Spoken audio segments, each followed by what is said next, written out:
Hello everyone, मैं गौतम पांडे। चलिए आज हम लोग एक्सरसाइज 13.5 का क्वेश्चन नंबर 4 कर लेते हैं।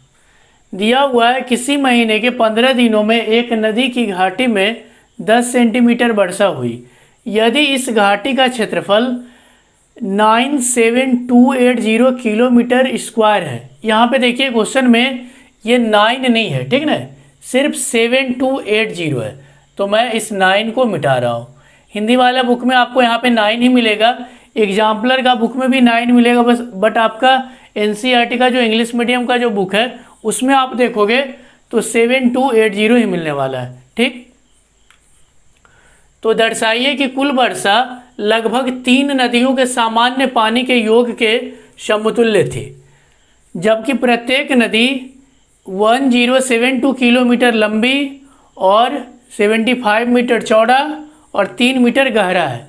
तो देखिए इसमें कुछ ज़्यादा करना नहीं है, आप घाटी का आयतन निकाल लो, ठीक है, जितना वर्षा हुआ है। उसके बाद 3 नदी का आयतन मतलब एक को निकाल के 3 से गुना कर लो, फिर देखो दोनों इक्वल आता है कि नहीं, ठीक है, दोनों इक्विवेलेंट यानी कि समतुल्य आता है कि नहीं। तो चलिए हम लोग पहले डाटा लिख लेते हैं घाटी के लिए क्या क्या दे रखा है। घाटी के लिए क्या क्या दे रखा है, चलिए लिख लेते हैं। घाटी के लिए आपका ये क्षेत्रफल दे दिया है, ठीक है, क्षेत्रफल यानी एरिया 7280 किलोमीटर स्क्वायर है। एक चीज़ देखो, इधर का डाटा मीटर में है तो हम लोग इसको मीटर में ही बदल लेते हैं, ठीक। तो मीटर में बदलने के लिए 1 किलोमीटर को यदि आप मीटर में बदलोगे तो 1000 मीटर होएगा, ठीक है। तो ये किलोमीटर का स्क्वायर है, मतलब 2 बार 1000 से गुना करना पड़ेगा, क्योंकि ये किलोमीटर इंटू किलोमीटर लिखा हुआ है। तो हम लोग क्षेत्रफल क्या लिख लेंगे, 7280 गुना 1 बार 1000 से गुना किए, फिर भी 1 किलोमीटर बच रहा है तो फिर से 1000 से गुना कर दो।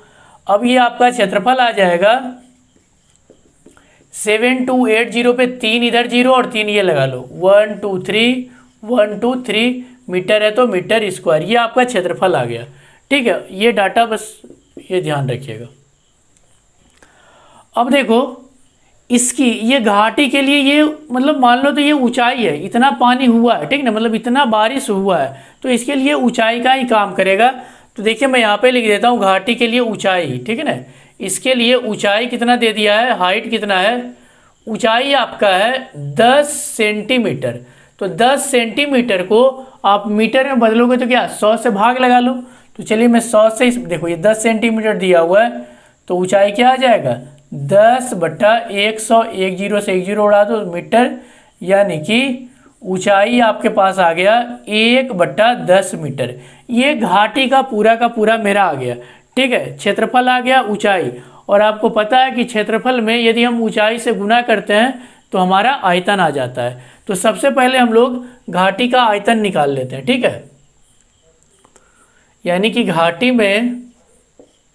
घाटी में जितना वर्षा हुआ है, वर्षा के पानी का आयतन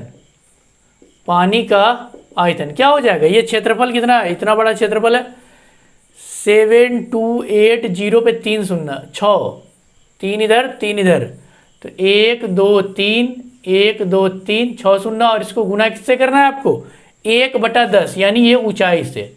इसका वॉल्यूम का मतलब आयतन, 1 0 से 1 0 मर गया, बचा क्या 7280, फिर 1 2 3 4 5, 1 2 3 4 5, इतना आपका मीटर क्यूब आ गया, ठीक है। अच्छा, तो घाटी के लिए तो हम लोग निकाल लिए। अब 3 नदी मतलब एक को निकाल के उसको 3 से गुना कर लेंगे और फिर देखेंगे कि इसके इक्वल आ रहा है कि नहीं। तो चलिए हम लोग नदी के लिए अब डाटा देख लेते हैं, ठीक है। नदी के लिए डाटा अब हम लोग देख लेते हैं। नदी के लिए हमको क्या क्या दे रखा है देख लो, इतना लंबा दे दिया है, यानी कि लंबाई नदी के लिए हमें दे रखा है कितना 1072 किलोमीटर। तो मीटर में इसको भी बदलोगे तो क्या हो जाएगा 1072 1000 से गुना कर लो, यानी कि लंबाई नदी का आ जाएगा 1072 पे 1 2 3 इतना 0 और ये मीटर। चौड़ाई सब कुछ दे रखा है, इसका चौड़ाई ब्रेथ कितना दे दिया है 75 मीटर, और इसकी गहराई यानी कि हाइट ऊंचाई यानी गहराई जो भी बोल दो, कितना दे दिया है 3 मीटर। तो इसका आयतन तो निकाल ही लेंगे हम लोग, तो नदी का आयतन निकाल लो फटाफट। एक काम करते हैं, हम डायरेक्ट 3 नदी का आयतन निकाल लेते हैं, ठीक है। तो 3 नदियों के पानी का आयतन बराबर 3 नदियों का, तो 3 तो ये रहेगा आपका, जो 3 नदी निकाल रहे हो ये 3, और इसके साथ गुना में क्या क्या हो जाएगा, लंबाई चौड़ाई ऊंचाई, एक नदी का आयतन। तो चलिए इसको मैं ऐसे करके लिख देता हूँ। लंबाई कितना है 1072 पे 1 2 3 0 गुना चौड़ाई कितना है 75 और ऊंचाई कितना है 3।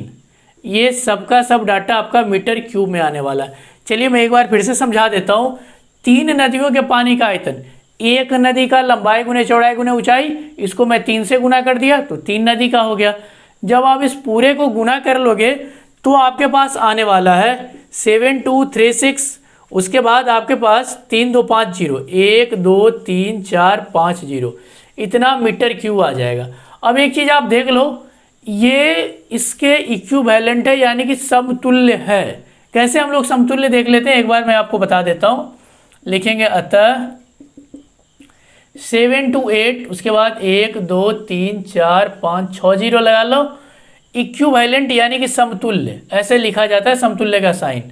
7236 2 2 4 1 5 0 1 2 3 4 5, ये मीटर क्यूब लगा लेना, यहाँ पे मीटर क्यूब और यहाँ पे मीटर क्यूब। देखो कैसे हम लोग, देखो इसका सबसे पहले तो देखो 1 2 3 4 5 6 7 8 9 डिजिट इधर भी है, 2 4 6 8 9 डिजिट इधर भी है। 7 2 देखो आपको इधर मैच कर रहा है, इधर भी मैच कर रहा है, तो ये लगभग इसके समतुल्य है। ठीक, इसमें और ज़्यादा कुछ आपको करना नहीं था। ठीक है, आप इसको लिख लो। ठीक है, तो क्वेश्चन नंबर 5 करते हैं। दिया हुआ है टीन की बनी हुई एक तेल की कुप्पी 10 सेंटीमीटर लंबे एक बेलन में एक शंकु के छिन्नक को जोड़ने से बना है। यदि इसकी कुल ऊंचाई 22 सेंटीमीटर है और बेलनाकार भाग का व्यास 8 सेंटीमीटर और कुप्पी के ऊपरी सिरे का व्यास 18 सेंटीमीटर, तो बोला इसे बनाने में कितना टीन का चादर लगा है, उसका क्षेत्रफल बताइए। तो चलिए हम लोग कर लेते हैं, इसमें कुछ करना नहीं है।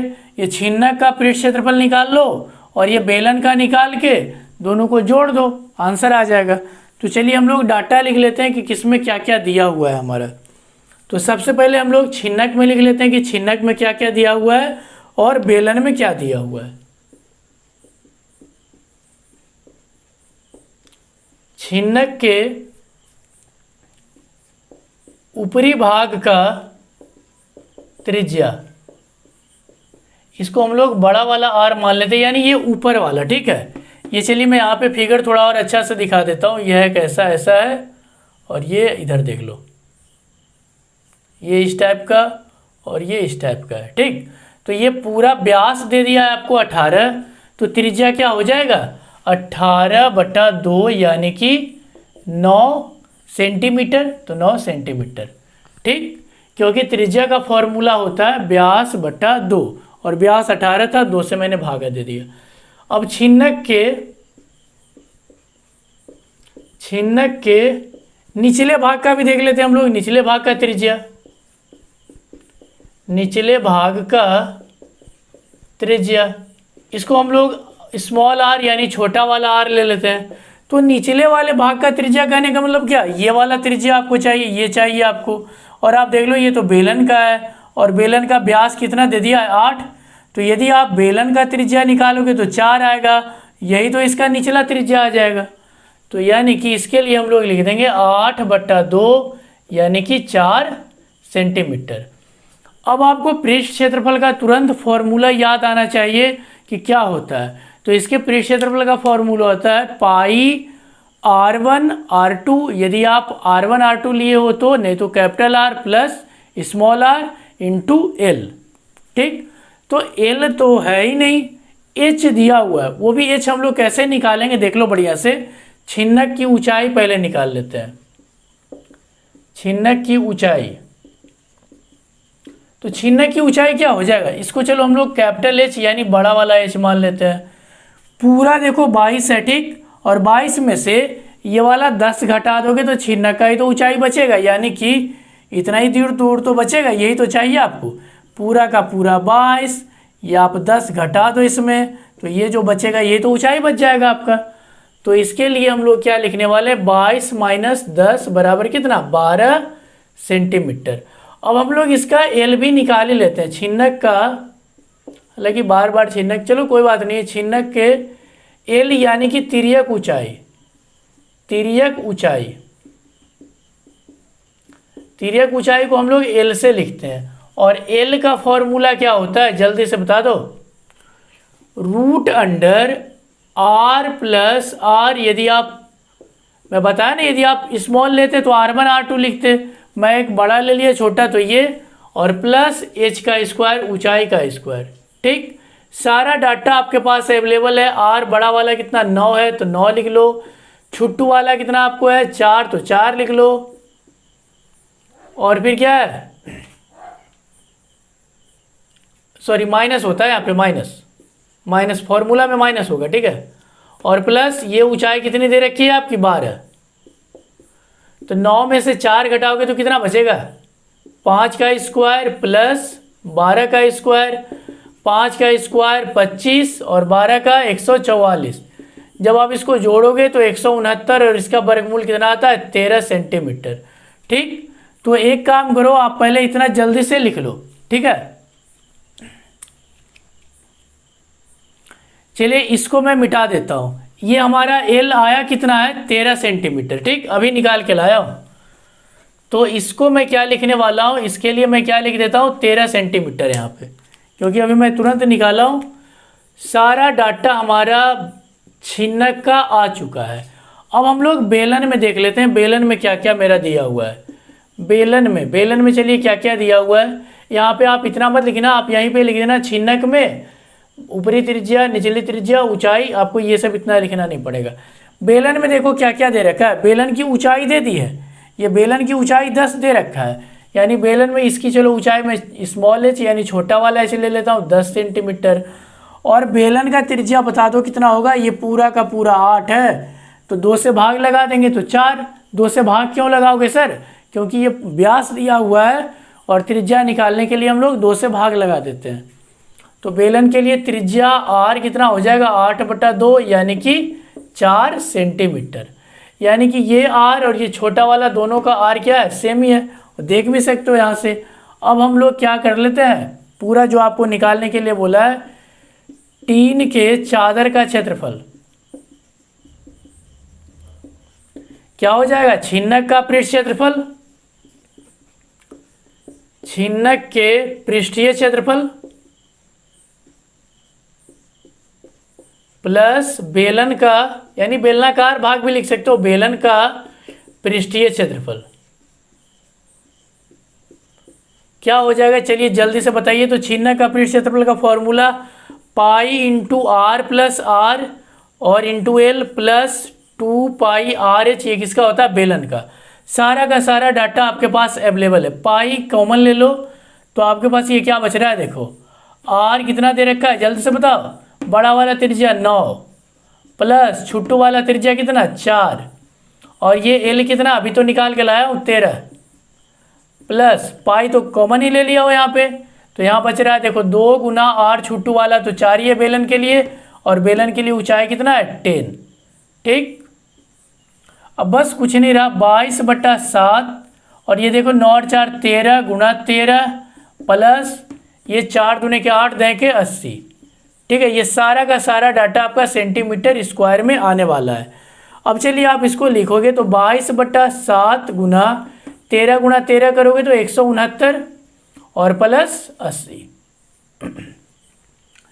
एक काम मैं कर रहा हूँ, इधर क्वेश्चन मिटा देता हूँ, ठीक है, ताकि मैं इसको पूरा कर सकूँ। चलिए हो गया, अब और क्या, तो 22/7 गुना 169 और 80 को जोड़ लो, ये 9 और ये 24 यानी कि 249 249। ठीक है, चलिए ठीक है, तो इसको जब आप 22 गुना 249 करोगे तो आपके पास आ जाएगा 5478 डिवाइडेड बाई 7 सेंटीमीटर स्क्वायर।